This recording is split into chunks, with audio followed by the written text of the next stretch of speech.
Today on Locked On Red Wings, Igor Shesterkin shuts down the Red Wings offense and then lost faceoffs prove costly.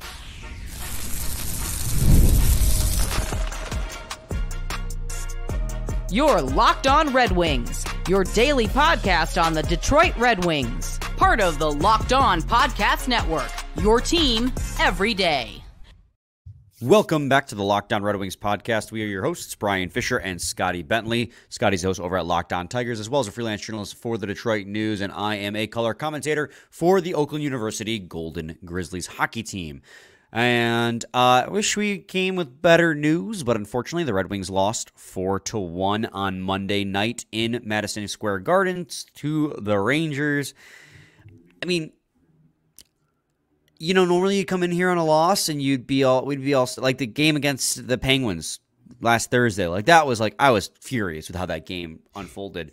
And while the third period left a lot to be desired, Scotty, you know, just off first blush, I thought this was a good hockey game for the most part. Like I thought the compete level was there. They went toe-to-toe with the Rangers for about 40 minutes of this hockey game before some, desperation kicked in the third. Yeah, no, I'm completely with you. I actually think that if you were a third party, like if you weren't a Rangers fan or a Wings fan, like this was a fantastic hockey game to watch for two periods. Like this was really close, very competitive, good offensive, looks, good defensive hockey, great goaltending over on the Rangers side. Obviously, Lyon held it together for a couple of periods as well. Like this was a really, really close and honestly entertaining hockey game to watch if you weren't, nitpicking all of the flaws because you were a Red Wings fan and your team was losing. So I'm completely with you. I thought this was actually a really close game. I think that it's a lot closer than the final score will indicate, and that's not trying to sugarcoat or be like, oh, we should be happy with a loss. Like that's not at all where I'm coming from. You're trying to get over the hump. You should go out there and try to beat every team you face. This isn't the bottom of the standings Red Wings anymore, where it's like, oh, you played a good team tough for a little bit. Woo! This is a disappointment. Like and the reason why it's a disappointment is because it was close and because you had an opportunity to win. Like they legitimately did. There was, in the middle of the second period, it was 1-1, and they had some offensive opportunities and just could not, for the life of them, get the puck in the back of the net, and that's because of, arguably, or if you ask some people, inarguably, the best goaltender in the world. Right. There in the crease for New York. I think that's a perfect transition there, Scotty, to the difference makers too, because feels like three episodes in a row now, goalies have played a huge role in the outcome of this game. Obviously, Husso had a not so stellar start for the Pittsburgh Penguins in the first game of the season. Cam Talbot shut out the Nashville Predators, and then today wasn't a shutout, but it might as well have been because Igor Shesterkin was in top form, and he is going to get every bit of that $12+ million that he's asking for if he plays like that all season. He was absolutely insane. I know the Red Wings beat him for one on a great play from Justin Holl. Yes, I said that. You heard that properly, Justin Holl. We'll get to that in the notable performers, but Igor Shesterkin, I mean, when you're making on a 2-on-0 after a defensive zone turnover, a point-blank save on a 2-on-0, you got something special. And all night long, the Red Wings struggled to solve Igor Shesterkin, and to the point where the Red Wings outshot the New York Rangers in this hockey game 32-28. As far as shot attempt possession metrics go, this was a really strong game for the Red Wings. Through the first two periods, the Corsi for percentage was 50%, and then the third, because of a late period push to try and tie the game, it was 60% for the Detroit Red Wings at 5-on-5. Expected goals for percentage was 48, 57, and 60. So not only did the Red Wings outshoot the New York Rangers, this was a game where actually the Red Wings had the better possession metrics. And that was because in the first 40 minutes, they played really well. And yet, they could not solve Igor Shesterkin, who is very clearly difference maker number one by a long shot. Yeah, it's really not even I don't think a conversation or a question. I think everybody that knows the format of our show and was, coming into this episode and waiting for the difference maker, I don't think anybody is surprised or expect anything differently, man. He was unbelievable. And like you said, the Red Wings could not figure him out. They had opportunities. They had high danger opportunities. And just it's crazy. Sometimes with Shesty, it just doesn't matter. So absolutely. Who do you have, or what do you have as a difference maker, if you have anything different? No, my number one was Igor. that was absolutely my difference maker. Yes. Absolutely. I do think that you could, if you were going to have a number two in this, Scotty, I think those lost defensive zone faceoffs in general in this game, but those two in particular, you know, those are the hands shaking, right? Like you had Igor Shesterkin in the defensive zone, and then losing faceoffs in your own defensive zone pretty much cost you this game, because 7 seconds into a power play off the faceoff, and then in the third period, you lose a faceoff clean. It looked like a set play, honestly, with how it played out for the New York Rangers, and you lose the game. And that was a struggle that the Red Wings had all game long. Despite how well they played once the play was going, they struggled time and time again to win the faceoffs. And that was an issue on the power play as well. They had one really good power play to start the game, but after that, like in the offensive zone, they could not win that faceoff and get set up, and the power plays looked stagnant. The faceoffs were a huge issue in this game. Like Dylan Larkin, who's normally money, went 7 and 14 in the faceoff circle. The closest player you had to being over 500, I guess technically Michael Rasmussen went 2 and 1. He was the one who went over 500, but that was in substitution. The closest center you had to going over 500 in the faceoff circle was JT Compher at 9 and 11. Like the faceoff circle in this game wasn't just bad; it proved costly. Yeah, man, and I know it's like kind of a half joke when I say it all the time, and it's like a shtick that I have talking about face-off win percentage and whatnot. But it was multiple times in this game. Obviously, the one big goal against, but consistently losing in your defensive zone was so costly. And you know, to your point, like Larkin is usually much better than he was tonight, obviously. But it really begs the question, you know, when you need a face-off win, like they sent Joe Veleno out there. That was the goal against the really bad, you know, defensive zone face-off loss that resulted in the goal against off the draw, right? That was Veleno. Like, who do you have on the team that you're like, you know what, we need a face-off win right now? Who are you sending out there? It's probably Larkin, which like isn't an issue. Again, Larkin is usually much better than he is tonight, but there isn't that guy that you go, okay, like we're in the defensive zone. It's a close hockey game. We need to make sure we win this faceoff. Who are we putting out there in the circle? I don't think that person really exists on this team. Again, I know it's kind of like a half joke from me at this point. I just bring up faceoff percentage all the time, but like it really was in this game something that really cost them. And I completely agree. I was going to bring it up in notable performances if you weren't going to bring it up in difference makers. So here we are. Yeah, absolutely. And to be fair, Joe Veleno actually did go 500 as a center. He went 4 for 4. That was I overlooked that when looking at the stat sheet the first time.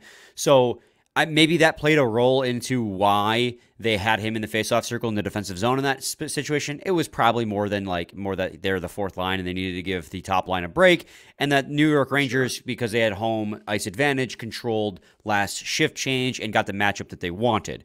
That was likely the real reason.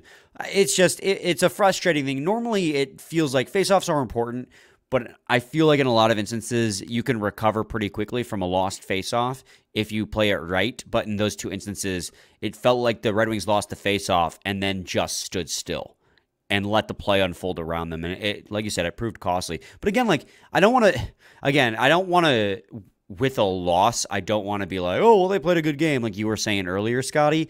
But well, they played a good game. I'm gonna like the first 40 minutes. Like this is a team that's one of the best in the NHL. Like they're President's Trophy winners, and this is a team that you want to be able to compete with. And despite the score ending in 4-1, this was a team that the Red Wings went toe to toe. Like I saw a lot of really promising things in the first 40 minutes. It was just that last 20 minutes, they got down another goal, and they were frustrated by Igor. They started playing, and we'll talk about it in segment 2, but they just began to play a game of hockey that they played last year, and you can't rely on that to get yourself out of jams year in and year out. Like, In the third period, the New York Rangers, because the Red Wings are down, the Red Wings got more desperate. I guess I'm talking about it now. The Red Wings got more desperate. I was going to say, we'll talk about that in a second. Then you just started talking about might as well. The Red Wings ended up getting more desperate, and so they reverted back to a run-and-gun style offense, trying to score off the rush, when in the first two periods, they had a lot of success from setting up in the offensive zone. So now they were taking lower danger shot opportunities, which did not work for the Predators the night before, and wasn't going to work for you now. The puck would get into the corner, and now the Red Wings can't, and this was an issue against the Predators as well. Red Wings can't win corner battles. So after that rebound went to the corner, they'd lose the puck, they'd come back down the other way. And it was just like, you can't succeed like that. And the Red Wings would try to break it out, and because they're desperate, they're forcing bad passes. The Rangers recognize this. They're going to bring a hard forecheck, forcing even more turnovers. Like, it's because they started to get desperate. They lost the style of play that, well, they weren't scoring goals. If it wasn't Igor and net, they would have scored 3 or 4 more goals. They had some phenomenal opportunities. Edinson had a great opportunity too. Like, he was robbing the Detroit Red Wings. They just lost the plot because they got frustrated, really is what it was. Yeah. I think the two biggest reasons why the final score looks the way it does is because of the third period, going away from your game, like you mentioned, and then Igor being Igor. Like, it's I'm trying to find a way to word it that doesn't make it sound like a consolation prize. Like, if you want to win, you're going to have to score against good goalies. Right. Like, that is something they need to figure out, and that's something that is a question mark this season. And if this, the offense continues to be a problem, then obviously that's something we'll continue to discuss. But this was a really close hockey game for 40 minutes, and they just had the best player on the ice in between the pipes there. Right, like both things, I like to say it all the time, both things can be true at the same time. Like, it can be unacceptable to lose, but at the same time, you can walk away and say they played hard and they played well. They were probably the better team through the majority of this game, and they just couldn't convert because of a hot goalie. Like, you can both be disappointed that they lost, but then also on the other hand, be like, they did play well, though. Again, not everything is black and white. Like, both things can be true at the same time, and this is one of those situations. I'm bummed that they lost because I want them to get to a hot start and get as many points as possible, but they played well through the first 40 minutes. And then in the third period, it just, because they were down, they got desperate. Yeah, rematch on Thursday. Yes, sir. Segment 2, we'll talk about notable performances. Stay tuned to Locked On Red Wings. Got to talk to you guys today about FanDuel. Hey, NFL fans, you can start this season with a big return on FanDuel, America's #1 sportsbook. So when you get a hunch in the middle of the game, you can check out the latest stats, view live play-by-play, and so much more on the same page where you place your bets. You'll get started with $200 in bonus bets guaranteed when you place your first $5 bet. That's FanDuel.com. Segment 2, Locked On Red Wings podcast. Scotty, let's talk about notable performers now.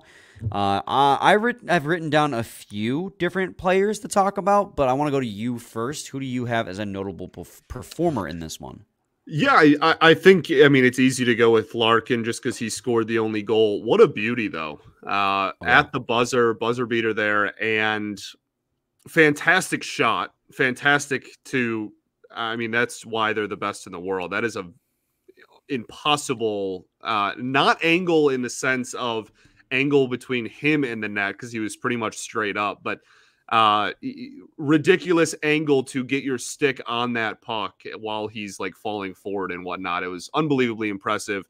But I think, unless there's anything more you want to say about Larkin, I think that really transitions me into another notable performer, which is Justin Holl, man. That was a heck of a setup. Very, very impressive play setup. He gets the primary assist on that one, but this is 2 games in a row where Hull has looked, decent enough. I don't think anyone's ever going to expect him to look like the best defender on the team or some incredible defenseman at this point, but he's been solid.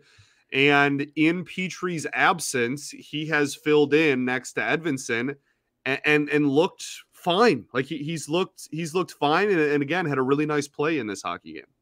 Yeah, I thought he looked serviceable. I don't think he looked quite as, despite the assist, which was a nice assist, and I'll give him mad props for that play.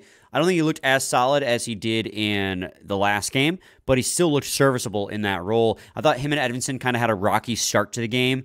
There was a couple Edinson got undressed on one. They both got goodness. undressed quite a bit. I think that first goal scored by Lafreniere, although to be fair to that defensive pair, that was a really bad change by the offense. Edinson dumped the puck out, and they did not wait for that puck to get all the way through, and the Rangers just came right back in on a 3-on-2, but both of them kind of got undressed in that situation. But it's a little unfair to put the blame on them. That was a really bad change by the forward group on that situation.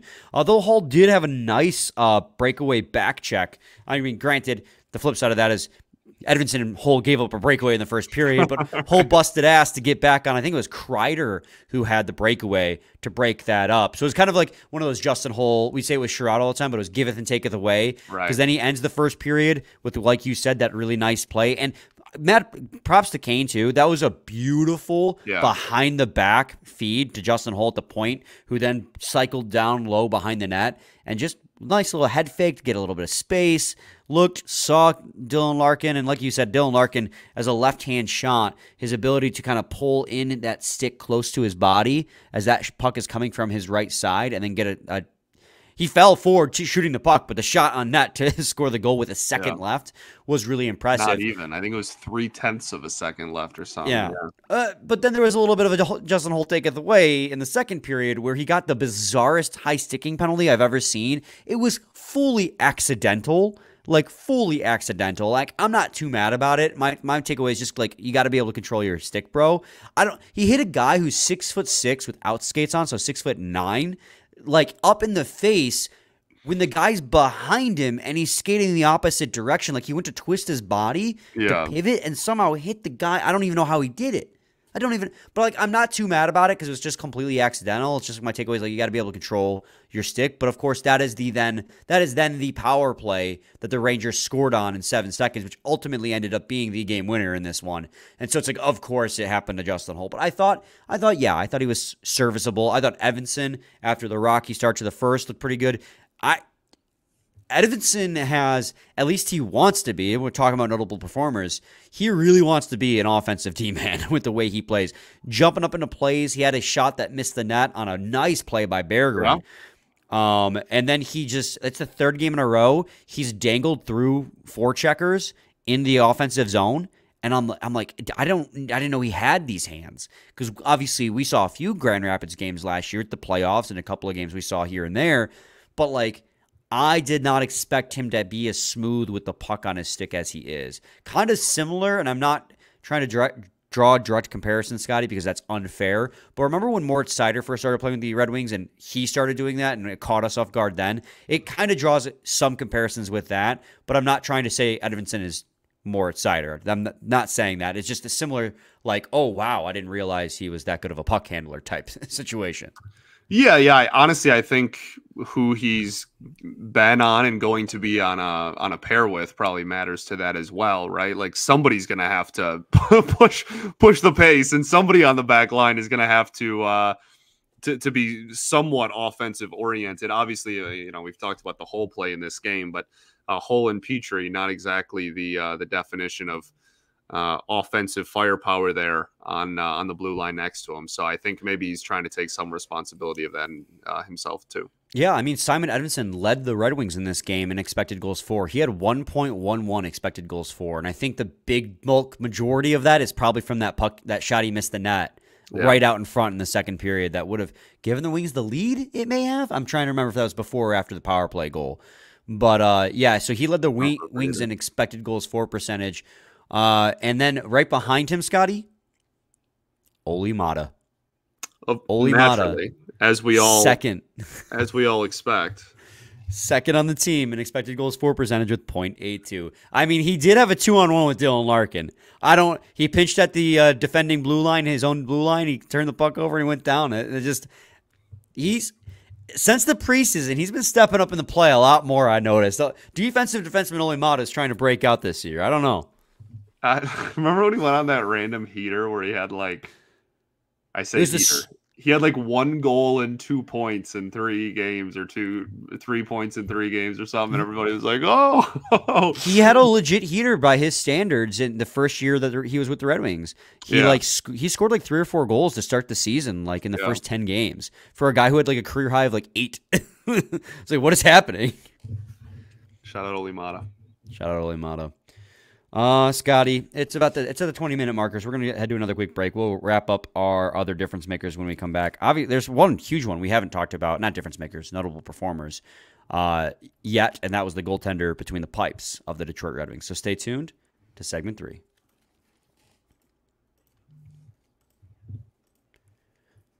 Guys, ever feel like you need a little boost in the bedroom? It's time to stop worrying about your performance and get Hims. So you can feel confident knowing you can get hard and stay hard whenever you're in the mood. Hims is changing men's healthcare by providing you with the access to affordable sexual health treatments from the comfort of your couch. Hims provides access to a range of doctors' trusted ED treatments like chewable hard mints and Viagra and Cialis and their generics for up to 95% cheaper. The process is 100% online, so there's no need for uncomfortable doctor's visits. Just answer a series of questions on their site, and a medical provider will determine the right treatment option. If prescribed, your medication ships directly to you in a discreet packaging for free. No insurance is needed, and one low price covers everything from treatments to ongoing care. With hundreds of thousands of trusted subscribers, Hims can help you find the ED option that works for you. Start your free online visit at hims.com/lockedon. That's HIMS.com/lockedon for your personalized ED treatment options. Hims.com/lockedon. The products mentioned are chewable compounded products which are not approved by or verified for safety or effectiveness by the FDA. Prescriptions require an online consultation with a healthcare provider who will determine if appropriate. Restrictions apply. See website for details and important safety information. Subscription required. Price varies based on product and subscription plan. Segment 3, Locked On Red Wings podcast. All right, Scotty. Alex Lyon, buddy. First start of the season. 3 games, 3 different netminders. What'd you think of Lyon?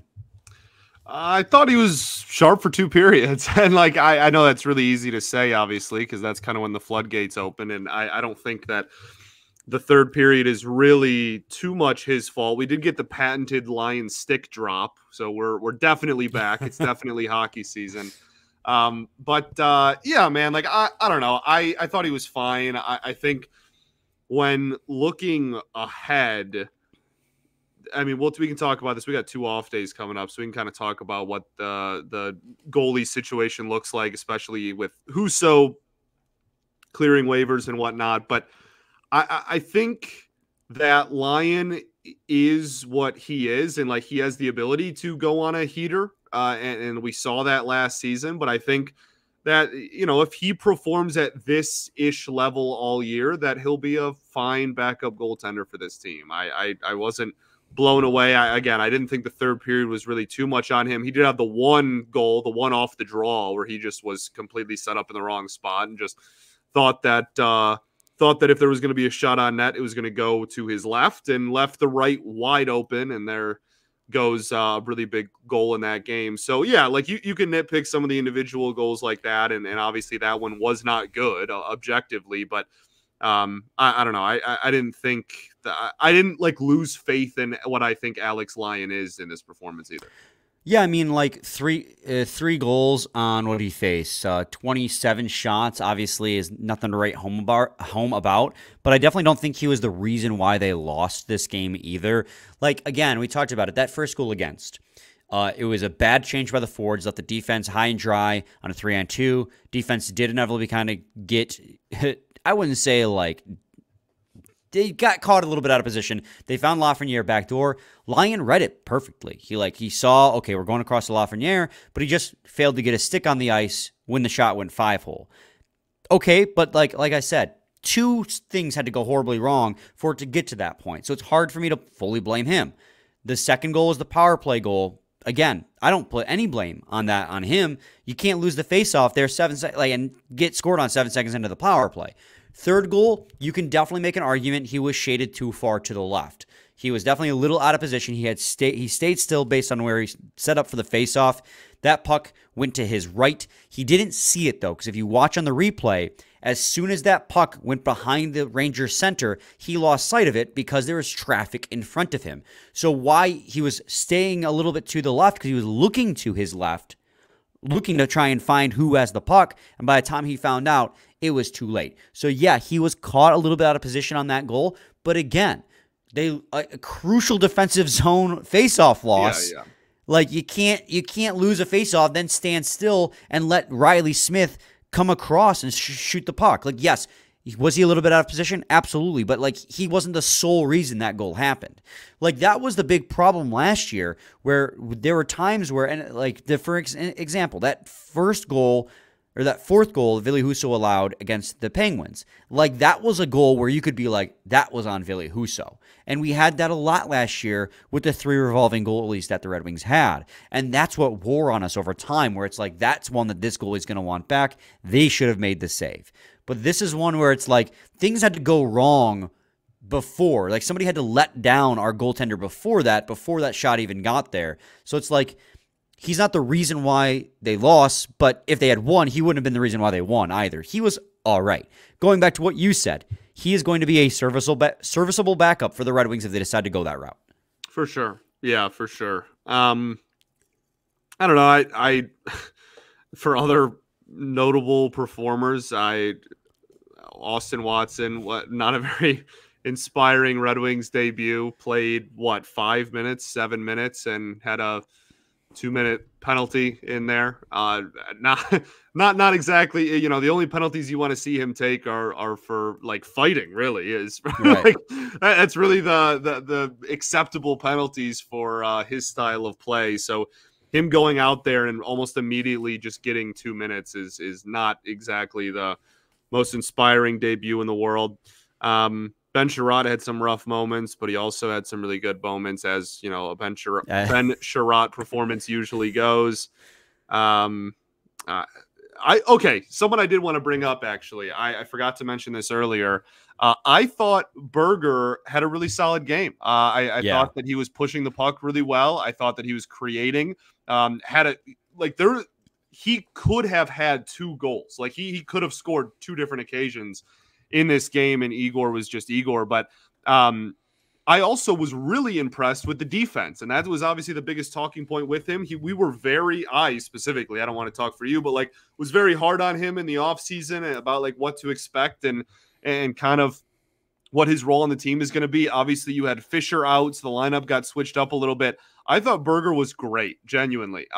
This was like the best performance I've seen from him in quite some time, as far as like all around. He had a couple of poke checks on really aggressive forechecks that caused turnovers, and not only turnovers but caused offense. Generated some nice offense.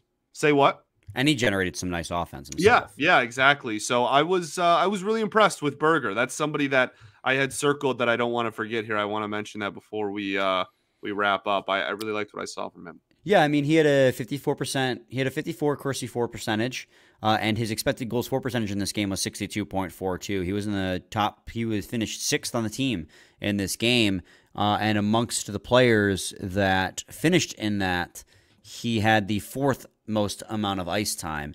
The expected goals for percentage, like the leaders in that metric, are wild. It's Olli Maatta, followed up by Albert Johansson for the expected goals for percentage. Earlier, I was just listening to expected goals for when I was mentioning Olli Maatta as number 2 and Simon Edinson as number 1. But when it comes to the overall ratio between those two, Albert Johansson and Olli Maatta as the 3rd pair defensemen were the top 2 on the team. Olli Maatta finished with an 85% expected goals for percentage. Albert Johansson with a 78. Now, granted, a lot of that has to do with how you're deployed, right? They're always getting sheltered minutes to the 3rd pair. They're going to be they're not going to be getting put in tough situations against the team's best. But again, they performed well in that role. In fact, I want to read you off Albert Johansson's stat line, and I want Red Wings fans to get used to this, because this is going to be a patented good Albert Johansson game. 0 goals, 0 assists, 0 plus minus, 0 shots, 1 blocked shot, 0 penalties, 3 hits, 0 takeaways, 1 giveaway. Like the most neutral, with a blocked shot in there and a couple of hits ever. And I am in love with it. Like, he just plays such a steady game on the back end, and I'm in love with it. He was not noticeable again for the second game in a row, and that is exactly what I want from him. I don't want him to stand out as getting dangled or anything. I just want him to go out there and play a steady game. That's 2 in a row. And I find it really hard to pull him out of the lineup. Like, honest to God, I know Justin Holl is going to get more difficult minutes than Albert Johansson because of just experience and what they're expected to do. Plus, he's a right-handed shot, so he can arguably play that second pair right side probably better than Johansson at this point because of that. But when Petrie's healthy, or when you want to put Gustafsson back in the lineup, man, my heart's going to hurt when Johansson gets pulled out because he's just so steady on the back end. Yeah, I completely agree. I think he is going to get more playing time, and I think he deserves to get more playing time. Trying to think the penalties, some rough penalties. We talked about Watson. We talked about Hall there. Some, the special teams I don't think was super inspiring. Something that I wanted to bring up, and we can talk about this more on an off day and really kind of break it down. But JT Compher as the net front on Power Play 1, I thought is something this year that is noteworthy. When we were doing our power play projections, over the summer and in the offseason, I don't think a single time did we had JT Compher being the net front on Power Play 1. So that is something that I wanted to bring up. It hasn't been very successful, but that's something, again, we can kind of go more in depth on an off day, but that is something else I noticed in this game. And I don't think, not that Compher looked bad, it's just like I don't think that's a role that he's going to excel in maybe. No, I actually think that Compher had another good game. He and Lucas Raymond led the team in shots with 5 each. Like, he's been definitely leaning a little bit more offensively through the first few games here, and it's been noticeable. Yeah. Obviously he scored that goal against Nashville, net front, deflected shot. It was a beautiful shot from the point that he deflected. He had almost another one in this game against the Rangers on that turnover. He and Raymond combined for a 2-on-0, and Shesterkin robbed him. He went to the net, and he went to redirect a shot. Like, he's been doing it so far through the season, and he's been looking pretty solid doing so. So, I don't know. Compher's been noticeable for sure. I think we should obviously mention Seider, another game where he played 26 minutes, another game where he played almost 5 minutes of power play and 4 minutes and 14 seconds of penalty kill, 5 more block shots, 3 more hits. He continues.